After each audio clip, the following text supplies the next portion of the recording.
Hi people, good day and welcome back to our channel, Mergence Garden. So today guys, ay bibigyan ko kayo ng update doon sa kinat natin na Bianca, Labamba at Missing You.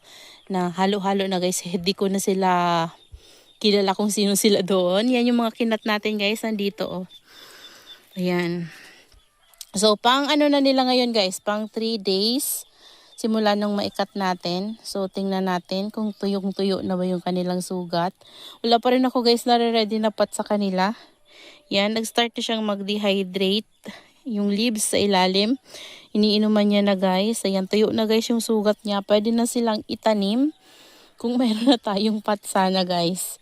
Ayan. Wala pa akong pat guys. Kaya hindi ko pa sila maitanim. Ayan sila. Nandito yung iba natin. So, 1, 2, 3, 4, 5, 6, 7, 8. So, yan guys, yung update sa kanya. Yan. Kita nyo naman guys, nandito sila sa area na naiinitan. So, walang problema sa ating mga succulents. Kahit nakinat natin yan sila at ilagay natin sa naiinitan guys, hindi yan sila mapapano.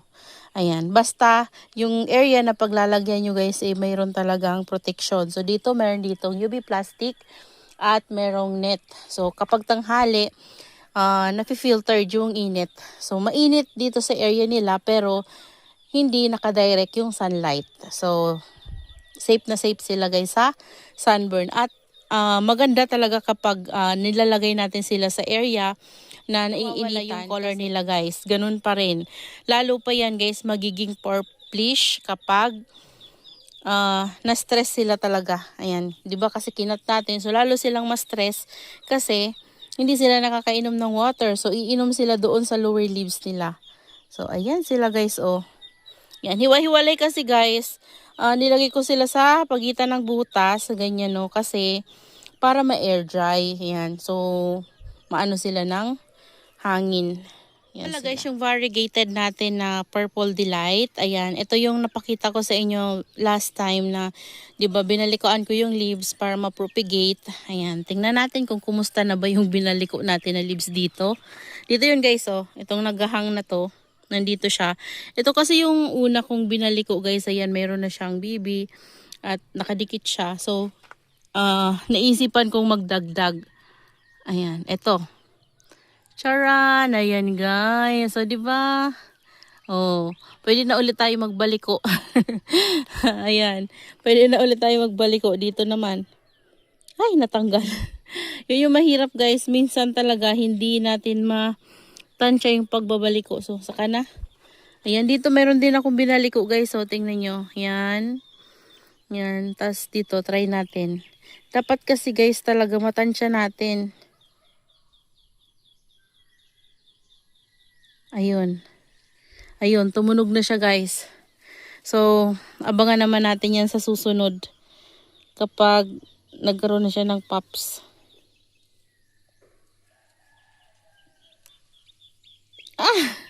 Nalalaglag talaga guys. Ayan. So, saka na lang guys. Ko lang magdilig dito sa ating mga orchids. Ayan. Naguguluhan ako dito guys. Tingnan nyo. Kasi may ginagawa ako. So, dito. Ito yung ginagawa ko guys. Ayan. Yung mga old pots ko, nilagay ko na dyan.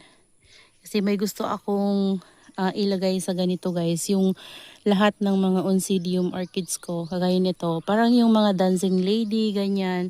Pero ito naman guys ay iba-iba. Ito ay si Cherry Baby. Yan. Kumuha ko doon sa sa mother plant niya ng isang bulb. Tapos transfer ko dito. Kasi ang ganda nito guys, in-imagine ko siya. Maganda siya kapag puno to ng oncidiums. Tapos nag-flower sila guys. Sobrang ganda niyan. Ayan. Kasi yung flower nila guys parang gumaganon. Parang lumilipad-lipad. So, ito mabango to. Tapos ito naman malalaki kasi yung flower nito guys. Parang yung natural natin na dancing lady, di ba maliliit lang yung flower na yellow. Ito naman, malaki-laki yung flower nito. Tsaka marami siya magbigay ng flower. So, ayan, meron pa tayong mga space na paglalagyan. Ayan. So, dyan muna sila habang wala pa tayong ilalagay. At, share ko lang sa inyo guys. Di ba ito, napakita ko to sa inyo. Yung bago natin na nabili na rare na orchids. Ito ay si Brown Splash. So, di ba napakita ko to sa inyo, nakatanim na dito. Tapos, marami na yung canes niya. So, ang ginawa ko, pinagtatlo ko sila guys. Ito yung pinaka-mother. Ayan. Kinuha ko yung isang bulb. Tapos, this one. Ayan. Excited lang ako na maparami ko sila. Ayan. So, pinagtatlo ko sila guys. Yan. O, diba? Meron akong 3 pot. So, ito, tutubuan yan guys na panibagong pots. Kagaya neto. Kapag nagkaganito na sila, didikit na yung ano nila, yung roots. Kasi may mga new roots na yun natutubo, yung ganitong tutubo sa kanila guys na bago. Tapos yun na, magiging stable na sila. So, ganun lang guys, mag-propagate ng orchids. Lalo na yung mga ganito, ganyan, mga ganyan na variety, talagang madali lang sila guys alagaan. At ang gaganda talaga ng flower nila. Very rewarding yung flower nila guys. Hindi man sila maganda kapag ganito pa lang sila guys, mga katawan pa lang. Hindi sila maganda kasi syempre wala namang tayong nakikita ibang kulay, ganyan lang. Pero kapag nag-flower sila guys, grabe, ang ganda-ganda nila. Ayan, so excited ako na maparami ko itong mga, meron ako dito ng mga orchids. Tapos, share ko sa inyo guys kapag marami na yan sila at marami na talaga guys yung nag-flower. Doon natin makikita yung ganda nila. Ayan, so sa ngayon kasi nagsisimula pa lang ako guys mag-alaga ng orchids ulit. So dati yun talaga yung mga alaga ko. Hindi talaga mga succulents yung alaga ko. Mga orchids talaga. Kaso lang napabayaan ko nga sila. Di ba na kwento ko naman sa iba kong vlog, sa mga nauna kong vlog. So, nalungkot lang ako nung nawala yung mga alaga ko dati guys nung iniwanan ko. Kaya, nawalan talaga ako guys ng gana sa kanila. Parang parang na-stress ako. Kasi syempre ang mamahal ng orchids, tapos kinulikta ko sila. Basta marami na akong variety ng mga orchids before guys talaga. Mas marami pa talaga dito. Ayan. Ito, nagsisimula pa lang ako magparami ulit, bumili-bili. So, dati talaga sobrang dami. Ayan. So, halos lahat yun guys nawala talaga. Halos ubos. Pero may natira pa naman na konti. So, ayan, ito, kagaya nito, ito yung mga natira sa akin. Ayan, pinaparami ko siya. Ito yung pinaka-mother nila guys. O, ayan. Mayroon na silang 2 bulb na tumubo. Ito nga, pwede pa to guys. So, ihiwalay lang natin to sa mother. Tapos, magbibibiyan sila ulit yung kada bulb. Yan, ito. Meron na din to guys, isa. Ayan o. Ito yung cherry baby ko guys. O, wala pa. Hindi pa siya nagpa-flower. Ito, white yung flower neto. Yan, ito. Kapareho niya guys. Balik ko nga lang to. Pero ayan, may 2 tubo na rin siya. So, ganun lang guys yung pagpaparami ng orchids. Ito din, same sila guys. At nagkaroon sila ng sunburn. So, nilagay ko kasi sila sa area na maiinitan sila guys. Pero, hindi nila kinakaya yung sunlight dito guys. Grabe yung init. Tingnan nyo naman oh. Oh. Kaya ginawa ko, ginanito ko sila dito. Ayan oh. Ayan. Nakasabit lang na ganyan. Kasi, kapag ahayaan ko sila dun sa labas guys. Ito, hindi na to masa-sunburn. Kaso lang yung leaves nila parang yellowish. Hindi maganda. So, transfer ko na lang muna dito. Tapos yung mga old leaves nila, yun yung nagkaroon ng sunburn. So, dito guys, na-excite ako kasi nakita ko na, nag-open na yung ating dendrobium na Thai species to guys. Ganda! Tingnan nyo naman guys. Oh. Wow, pero wala siyang amoy. Yung center ng flower niya ay yellow. Ayan, para makita nyo. Paano ba? May sunlight kasi eh. Ayan oh. Yellow. Hindi makita yung ganda niya guys sa, sa camera. Basta ganyan siya guys oh. Oh, ganyan. Ganda niya sa personal guys. Grabe. Ayan. Sana makita nyo. Yung center niya ay talagang yellow. Tapos yung lips, yung mga ganito niya guys ay tama lang yung pagka-yellow. Pero ang ganda-ganda. Grabe. Maganda sana kung magbango din to no. Ayan. Nakaka-excite. Ito, yellow pala lahat yung flower niya. Ayan siya. Yellow. Tapos, ito pala yung yellow yung center tapos white naman yung sa labas. Parang ganito din yung flower niya guys, pero yung center niya dito sa loob ay yan, yellow tapos dito yung white. Ayan, tapos ito naman ganyan din ang itsura niya pero ito naman ay pink. O, di ba?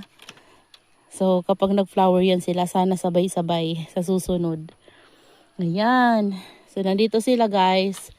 Yan, dinilig ko sila. Tapos dito, meron akong i-share sa inyo guys. Yan, ito. Bigyan ko kayo ng idea kung nag-aalaga din kayo ng orchids. Ito ay nakuha ko na nyug. Yung buo na nyug guys, pero walang laman. Tapos naisip ko siyang gawing planter. So, ayan o, tingnan nyo. Ganyan, buong nyug. Wala siyang laman guys. So, tawag dyan, di ba pag may laman mabigat siya, tapos kapag inalog nyo siya, tumutunog kasi may tubig yun sa loob. Ito wala talaga. So, ibig sabihin, wala tong laman, wala siyang tubig sa loob. So, ginawa ko, nilagyan ko siya ng, ng hook. Ayan. Ginawa ko lang din yan guys. Dalawa na nga lang yung ganito kasi, wala na akong extra na wire. So, ito na lang talaga yung natira. So, okay naman siya. Hindi naman siya napano. Tapos, nilagay ko dito yung dalawang, seedlings ng Vanda orchids ko. Ito ay waling-waling nung nabili ko. Sana waling-waling talaga siya. So, ayan. Dinikit ko dito yung dalawa.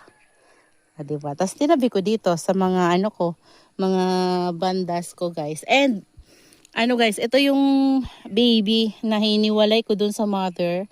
Yung Sina ba yun? Sina.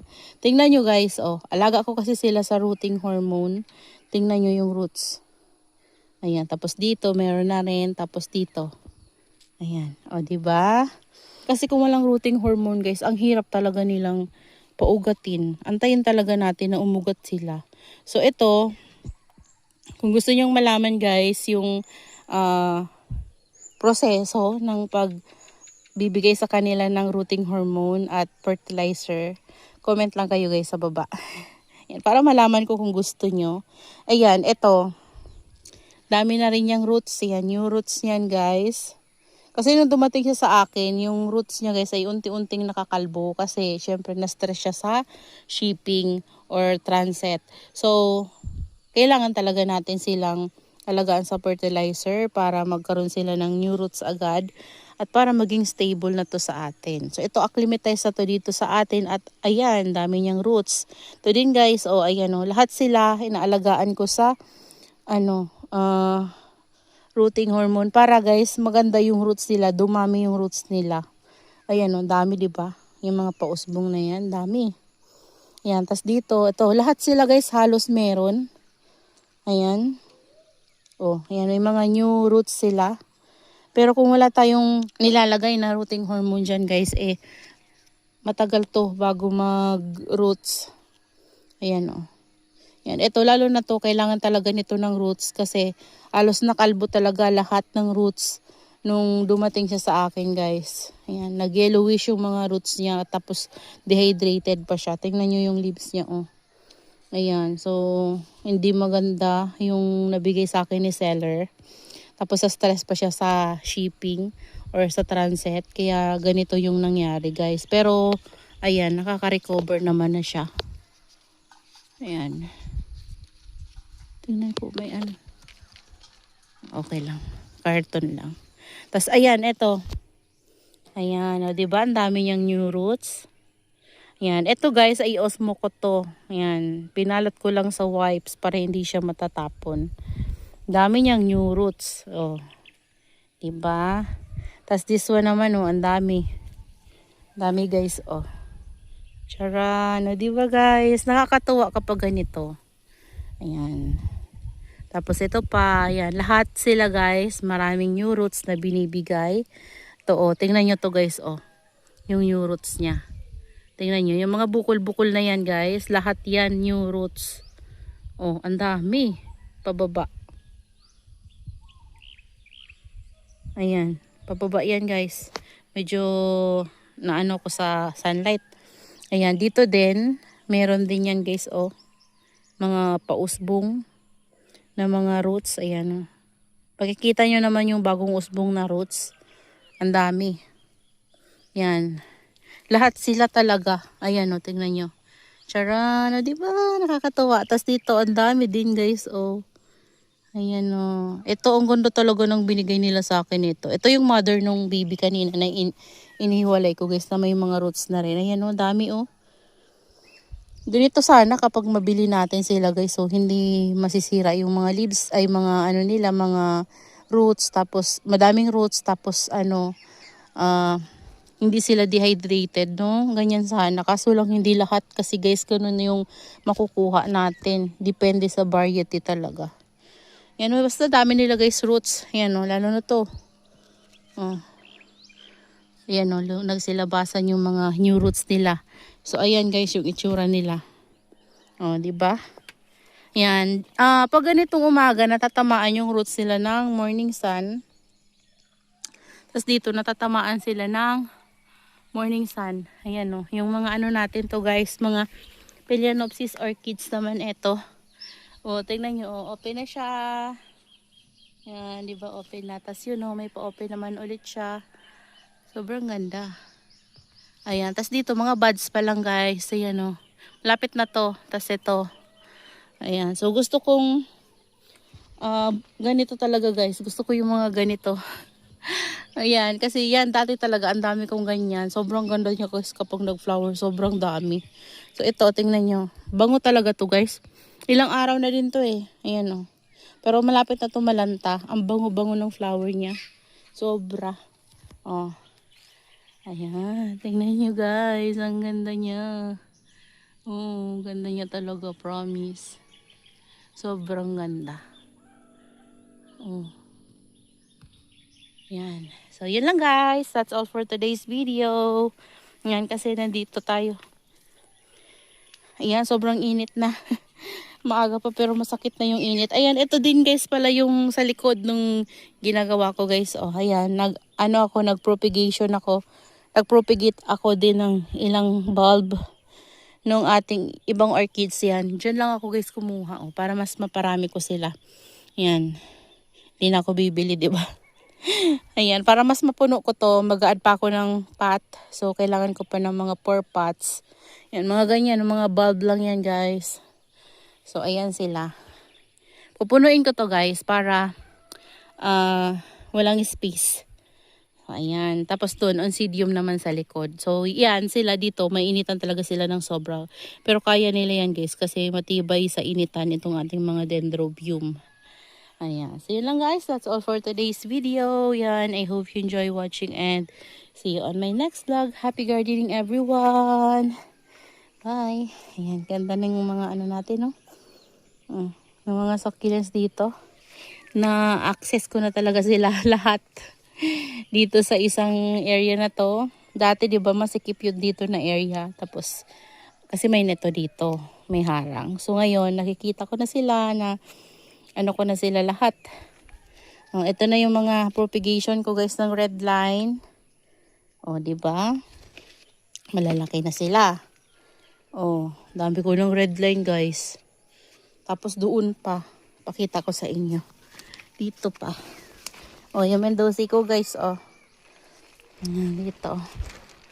Charan! Tingnan nyo. Lahat yan ay red line. Pinag-isa-isa ko pinagsama-sama ko sa isang pot para makatipid sa pot at space. Diba? Ang ganda. Puro red line. Yan. Puro yan guys, red line. Cheberia red line. Ayan.